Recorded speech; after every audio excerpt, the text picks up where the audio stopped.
it will be fine. I can do this.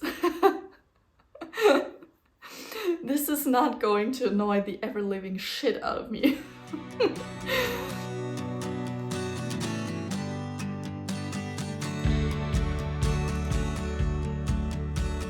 Hi, hello, and welcome back to another knitting podcast. It's been a while. Sometimes I feel like I don't have a lot to say, but I do have things to say again, so let's get into it. First, I want to get one thing out of the way, because I've been thinking about the kinds of knitting podcasts that are out there, and I came to the conclusion, correct me if you have a different impression, but I came to the conclusion that there are two types of knitting podcasts. There are some more technical ones, for example, the one that Nora Knits makes, which I enjoy watching that. I love information. But there's a second type that is more experience-based, a bit more vloggy. Like, I think Millie Makes made one video about her trip to Europe focused on knitting, and I thought that was so cool. And I personally, if I had to decide, I would prefer the second type, because I want to know, what does knitting mean to you? What do you experience with your knits while you're knitting? How do you go through life as a knitter? That is what really excites me. And I personally would like to be the latter with my knitting podcast, but I would love to hear from you in the comments. What are your favorite types of knitting podcasts? What are some things you really love about a podcast? Because I feel there's so many different things to love about knitting podcasts, not just the experience-based side or the technical side of knitting. I would love to hear from you. So I don't have a lot of stuff today. I have 4 items. But before we get into it, I want to talk about my sweater. This is not a sweater that I made. This is a commercial sweater with lots of hair on it. I pulled this out from my step-grandma's closet after she passed away, and the lady had style. I have so many of her clothes still left in my own wardrobe, because she had some really cool pieces, and I love the color and I love the subtle pattern. I think it's mimicking like a knit and purl pattern, but seeing as it was quite old, it was unraveling like right at the edges. So I had some very beautiful blue yarn scraps left over, which I didn't know what to do with, but I felt bad throwing them away because it's a very fancy yarn. And so I decided to crochet around all of the edges, just one row of slip stitches with a 2mm hook to give it some more stability. And now it's as good as new, and the color blends in perfectly. And yes, it's more chunky than the rest of the sweater, but I feel like it almost gives it like a lettuce edge look. So I can only encourage you to do the same with your yarn scraps. Maybe see if you can reinforce an old commercial sweater that you like, and maybe use the reinforcement as a decorative element. Now, on to finished objects. I have 2. The first one being the Upstream Sweater. This has become my all-time favorite sweater that I've ever made, but I think that happens to every recently finished object, let's be honest. There is nothing I dislike about this. I started this when I had Noro, like not this Noro, that Noro. I think for knitters we have to specify. And the Noro did not only go into my stomach, it also went straight into my brain. And I had so much trouble getting this started because I just could not think. And this is a simple raglan yoke. It's a 16 stitch pattern repeat. But for some reason, I had such a hard time. I do have a mistake in there, but it's on the back. I couldn't be bothered. And I most likely also wouldn't have had the intellectual capacity to go back and fix it. Yeah, I love this so much. So the Upstream Sweater pattern cannot be bought individually. You have to buy the book by Rose Knitwear, but honestly, that book is really good value for money. There are so many cool designs in there. I'm pretty sure I will be knitting 2 or 3 more.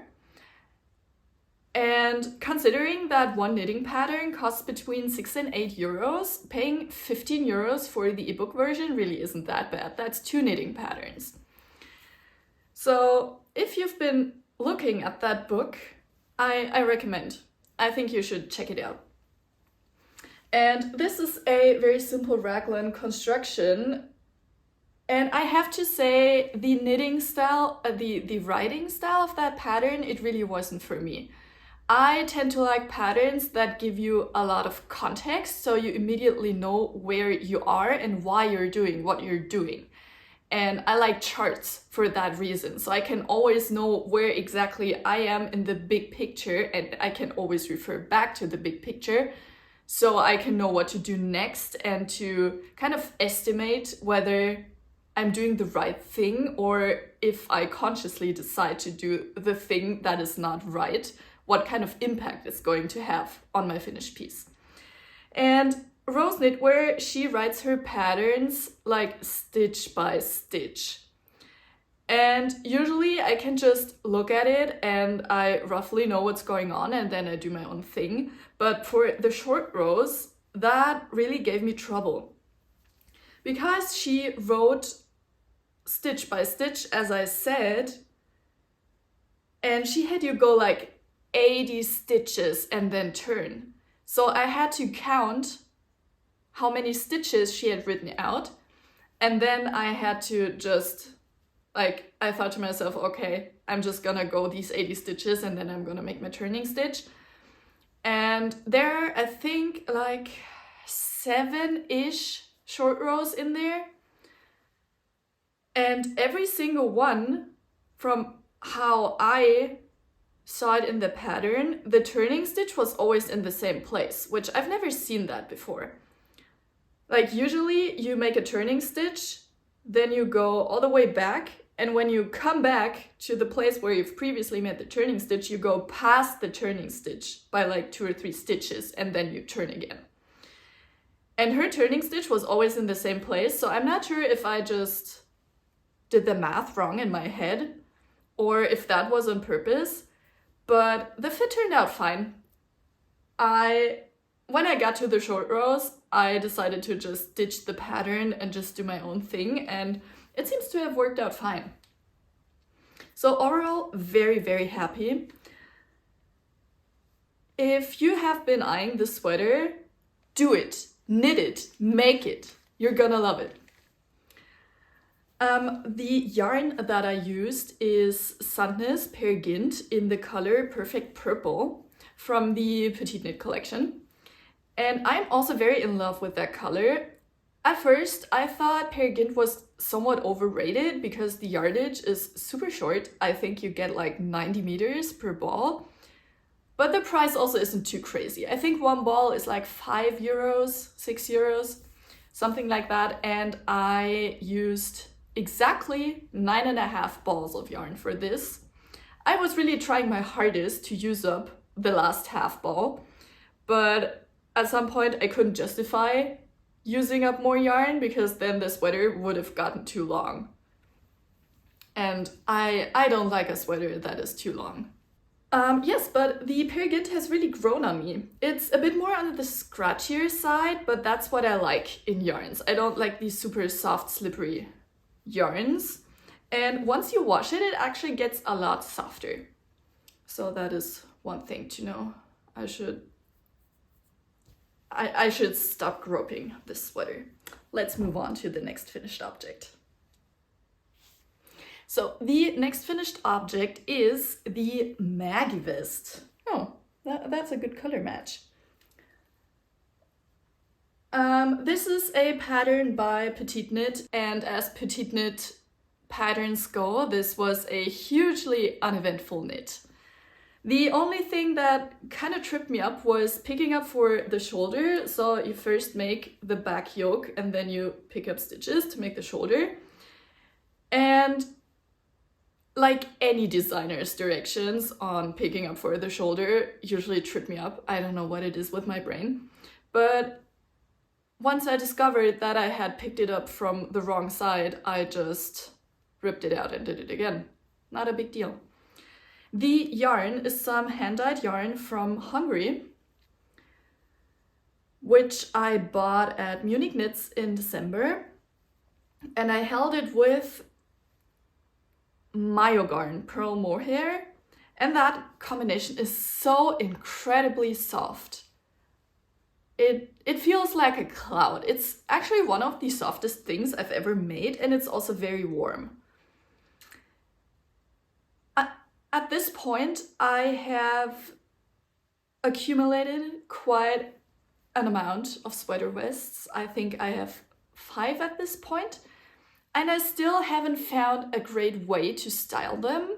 Like in the dead of winter, I want to wear a blouse under them, but then my arms are cold and I'm freezing the entire day. But in spring, something like this over a t-shirt would be way too hot. I would be sweating. So stay tuned for if I ever figure out a sensible way to style and wear these. Also, I'm really glad I don't have an expensive, nice microphone because my washing machine is beeping and you probably can't hear it. So that's good. Cheap microphones. Then, I actually only have one whip at this point, which, who is she? My one whip is the Olga Jacket, also by Petite Knit. I promise I won't be making any Petite Knit patterns for the rest of the year. I have heard people get bored of them. So that's your annual Petite Knit thing. No more in the future. First of all, if you hate leaning increases, this thing is for you. You're gonna love it because the back is shaped by short rows. So you cast on here at the top and then you make the shoulder slope by just doing short rows and like going past.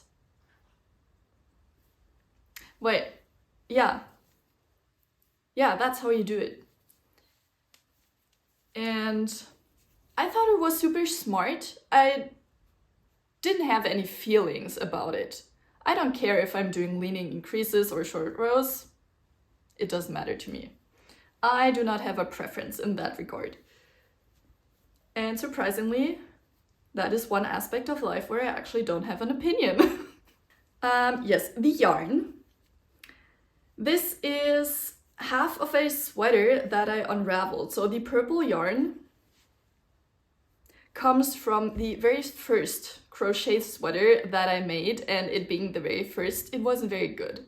It was quite catastrophic, actually. So I unraveled that, and the yarn has now been discontinued, so let's see whether I win that game of yarn chicken, but I'm actually quite optimistic. Like, that is a very big ball, and I've done half of the body so far, and like a little nub of a sleeve.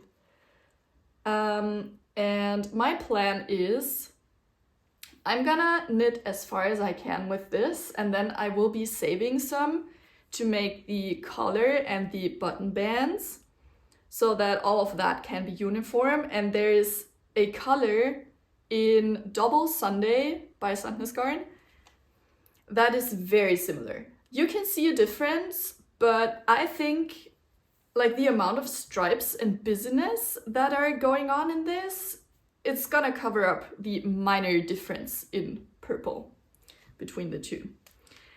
And the yellow is actually Sandnes garn, double Sunday, also from the Petite Knit colorways. It is called 2013 Pineapple. And I don't know, I was thinking about making it purple and green, and then I thought I have so many green things, I should make something that is not green. So I went for yellow. One thing about the yarn, like so many people say that double Sunday is so soft, and I wouldn't say it's soft, I would say it's slippery. My gauge starting out was 18 stitches on 3.5mm needles, which is frankly horrifying. The original gauge in the pattern is 4mm needles to get you to a 20 stitch gauge. And I was aware that I had loose tension, but I was kind of flabbergasted at how loose it actually was. So I played around with the way I hold my yarn, and I actually found a way to hold it differently to make my tension a bit tighter. So usually the way I hold my yarn, I'm a continental knitter, I just wrap it around my pointer finger and then I go at it. But actually I don't have a way of like pulling really hard on the yarn, especially when it's so soft. So when I knit colorwork, I knit two-handed, continental with my left and English with my right. And I took inspiration from English knitting to improve my tension in continental. So what I do is I wrap it around my little finger, small finger, what's he called? What's his name? And then I do my like continental wrap. And that really helps get some tension into yarns that are very slippery. So that has hugely improved the look and my gauge, which is nice. Yes, also, there are a lot of people who seem to feel that knitting cardigans is just very tedious, and I'm one of them. Like, obviously I wanna wear a cardigan, and I don't think knitting in itself is tedious, but on the body, endless rows of just knits and just purls, and it feels like it takes forever. So I seized the moment and the occasion to teach myself how to knit and read at the same time. And it's actually been going pretty well. I need to figure out a way to hold my book open, because the way I do it now is I open my book, I put it onto my lap, and then I take my whip and I plop the whip onto the book to hold it open.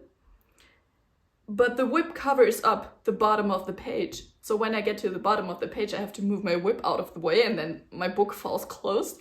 So I gotta find a way to solve that problem.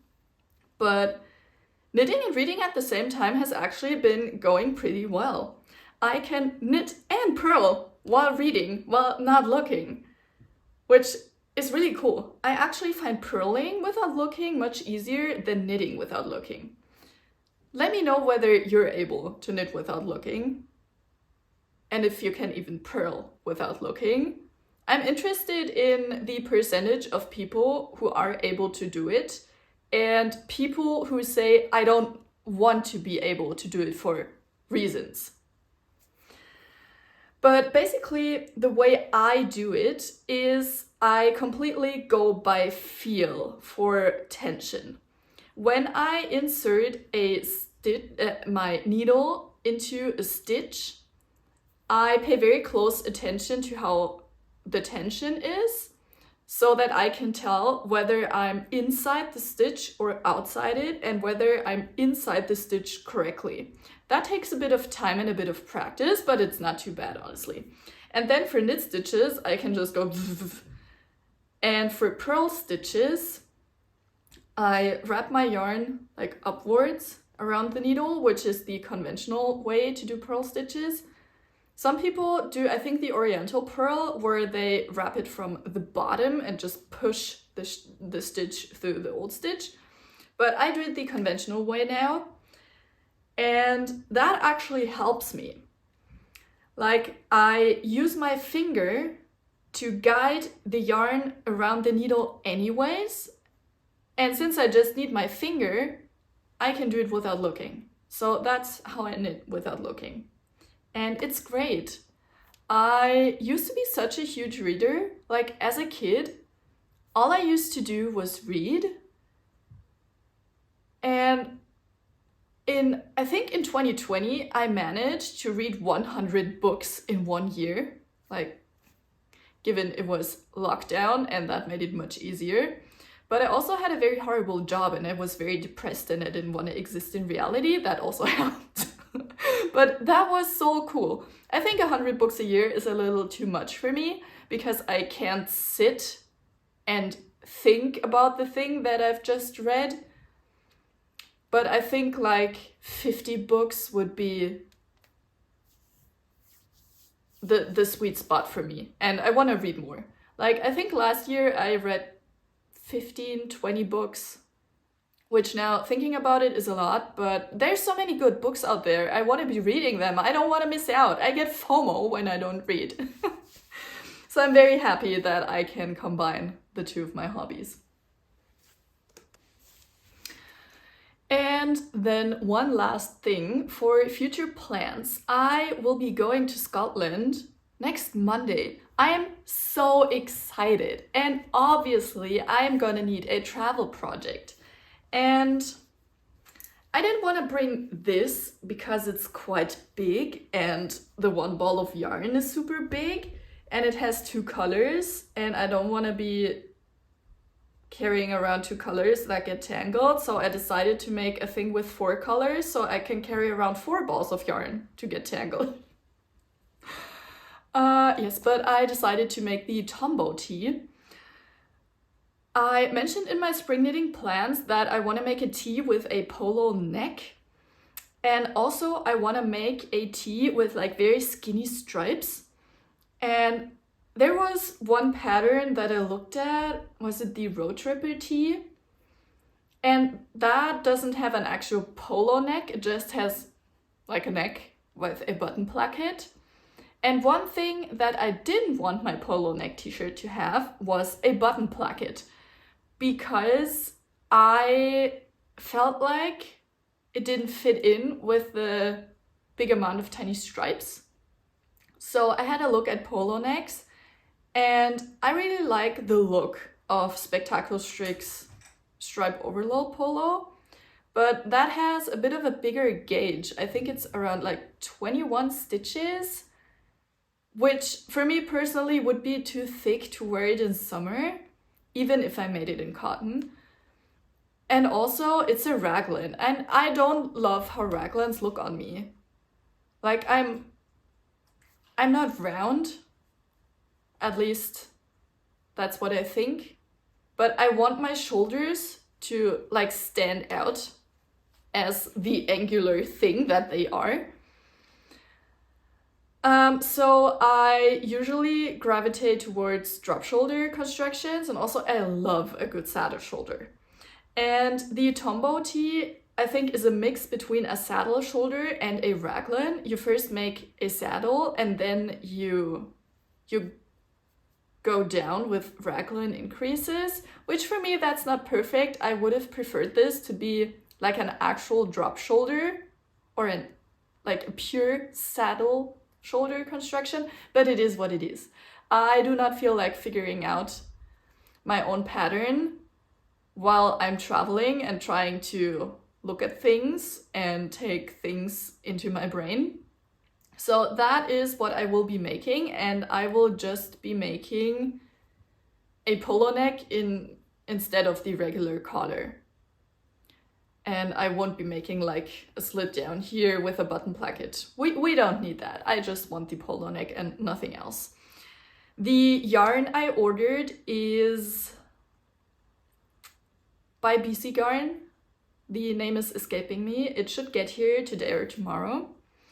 And it is a cotton yarn in fingering weight, because knitting projects in fingering weight yarns has gone so well for me in the past. But I'm figuring I really want this t-shirt, and if I take it on holiday as my only whip, I will be forced to work on it.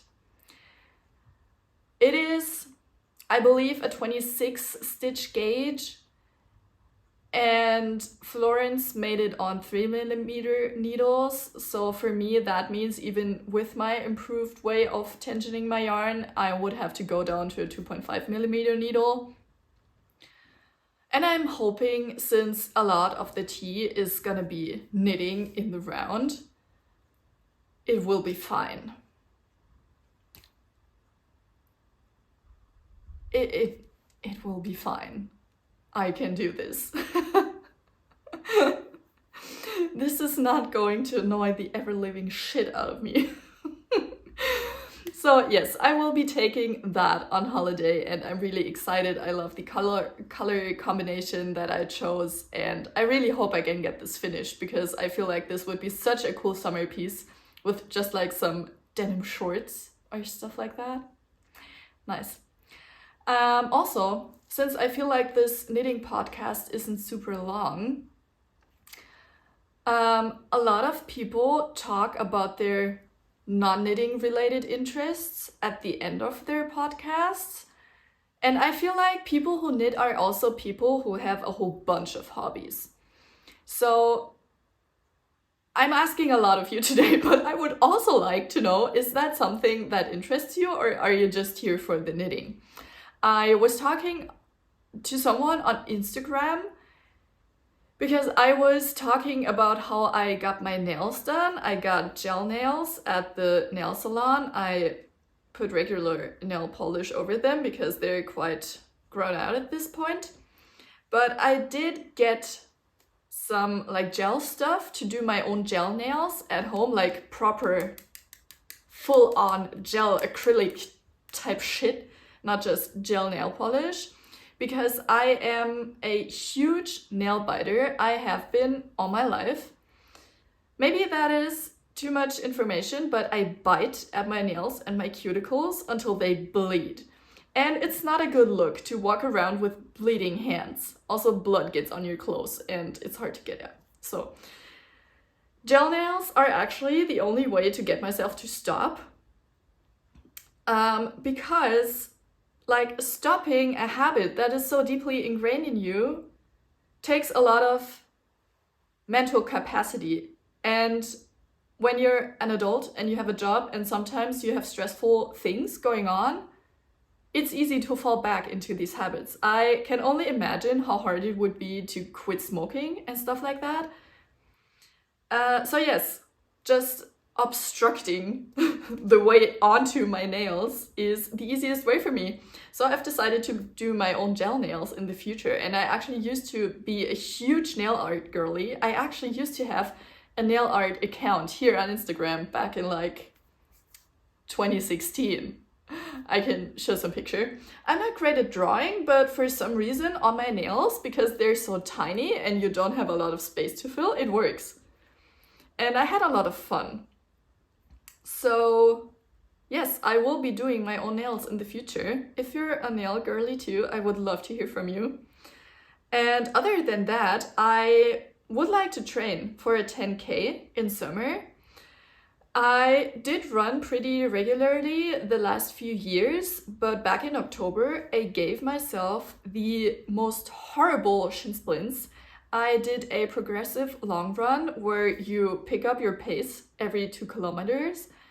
And the last 2 kilometers out of like 8, I thought, I'm feeling so good. I'm not out of breath. I'm still feeling like strong. I'm gonna go way faster than my training plan says. And that is how I found out. You do not go slow solely for your heart rate. You also go slow to not give yourself shin splints. And since October, I have not ran. I tried to run in like January, February, and the pain came back immediately. And Like, I even was in pain when I was walking slightly faster to catch a train or something.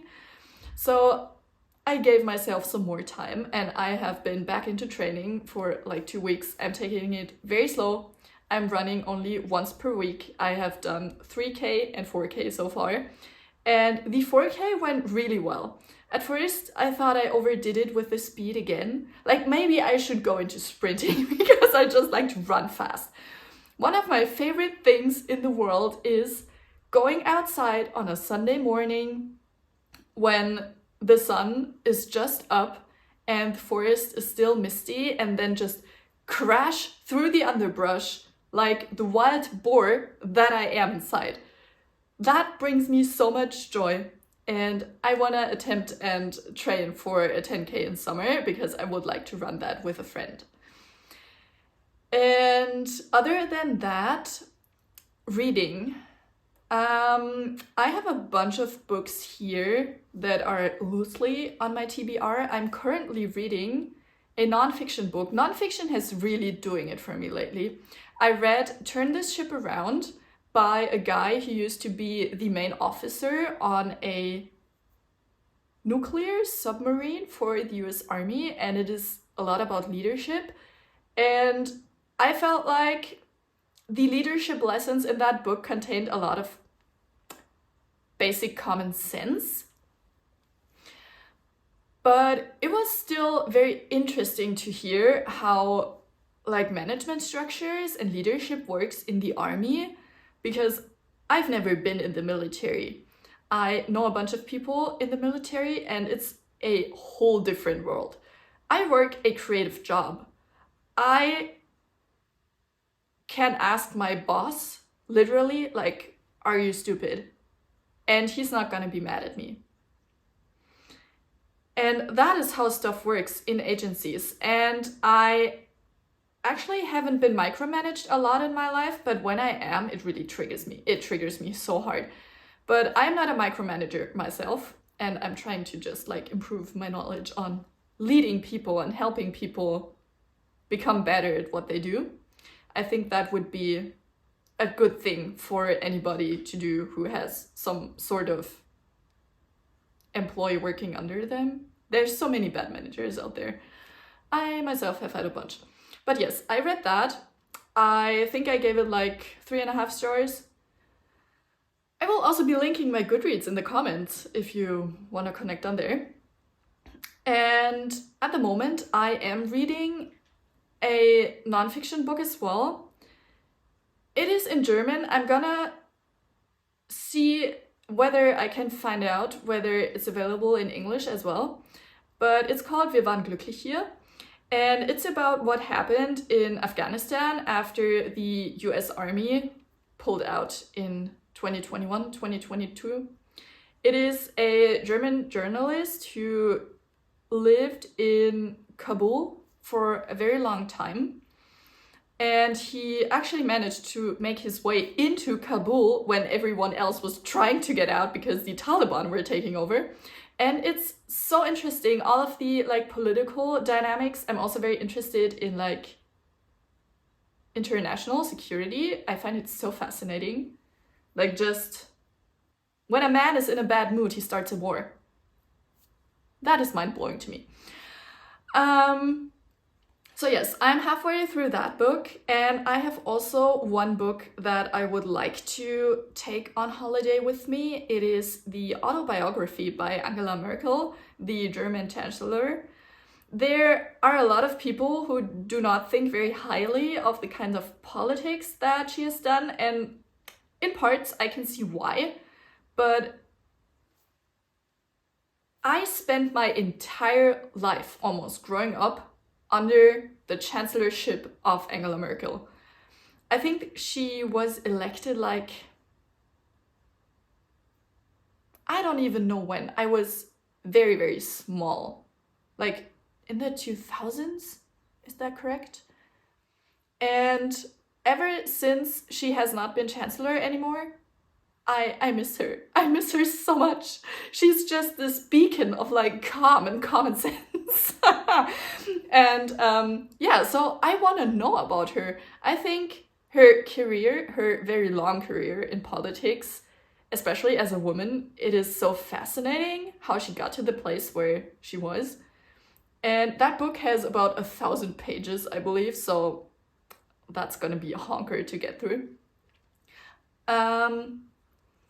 Yes, I also bought a bunch of books about Scotland because I like to read about the places where I go, just fiction, non-fiction, stuff like that.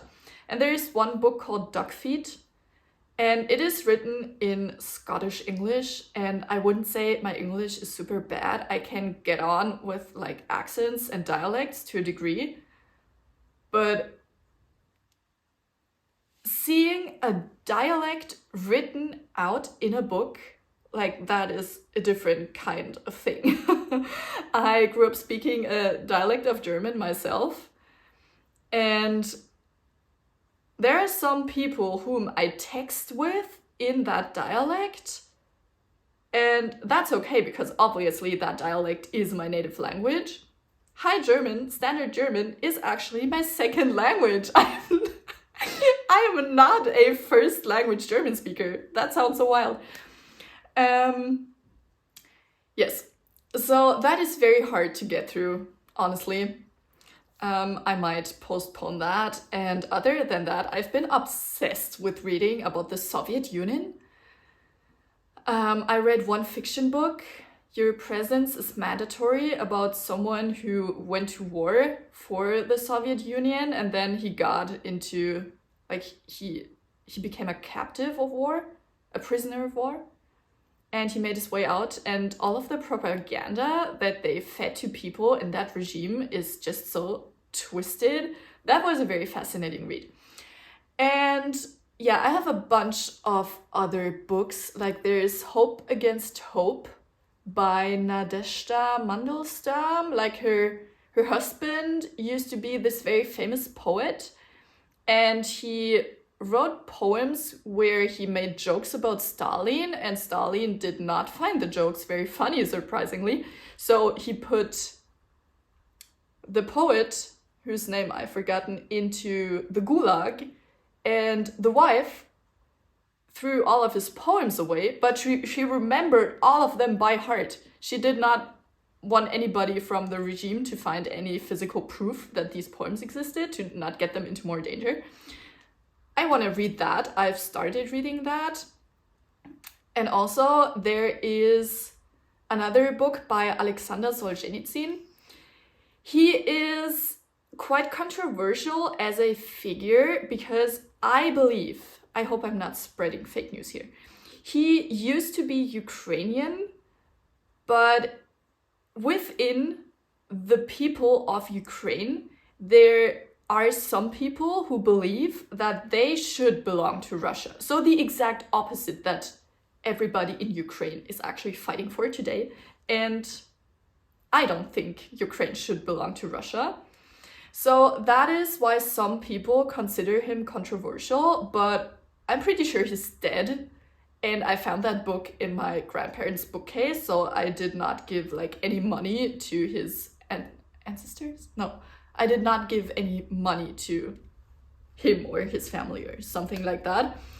But he writes about what it's like to be in a gulag. And I imagine that to be incredibly depressing and difficult and emotionally taxing to read about that. But I want to know. I want to know. I feel like we need to know. We need to know the horrors that our ancestors endured in order to not get ourselves into the same horrors again.